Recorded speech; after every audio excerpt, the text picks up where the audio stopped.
এইমাত্র অসুস্থ সাকিব খানের মা শাশুড়ির জন্য কেঁদে কেঁদে একই বললেন অপু বুবলি। ঢালিউড সুপারস্টার সাকিব খান শুটিংরত অবস্থায় মুম্বাইয়ের একটি হসপিটালে ভর্তি ছিলেন এবং মা সেই ভিডিওগুলো ইউটিউবে দেখে ফেলেছিল, দেখে অসুস্থ হয়ে পড়েছেন।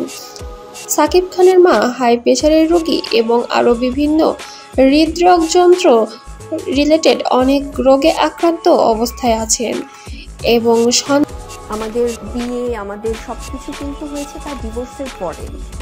হ্যাঁ, তো আমি সেখানে ওভাবে মেনশন করেছিলাম যে তার 2017-র আগে সন্তানের এমন অসুস্থতা এবং হসপিটালে অ্যাডমিট হওয়ার নিউজ শোনা মাত্রই মা অসুস্থ হয়ে যান এবং তৎক্ষণাৎ তাদের কাজের মানুষ এবং সাকিব খানের বাবা অপু বুবলি দুজনকে ফোন দিয়ে দ্রুত বাড়িতে আসতে বলে, তোমার শাশুড়ি অসুস্থ হয়ে গেছে। এই অবস্থায় অপু বুবলি দুইজনই কাজ ফেলে তড়িঘড়ি করে শ্বশুর বাড়িতে হাজির হন শাশুড়ির কাছে।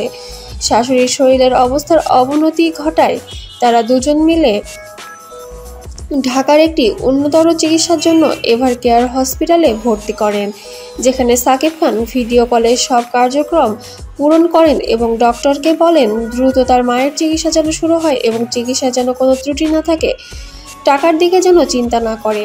তবে অপু বিশ্বাস এবং শবনম ইয়াসমিন বুবলি দুজন যেন এবং এবার সব বিভেদ ভুলে শাশুড়ির সেবায় নিয়োজিত হয়েছে এবং শাশুড়ি যেন অনেকটাই সুস্থ হয়ে উঠেছে দুই বইয়ের সেবায়।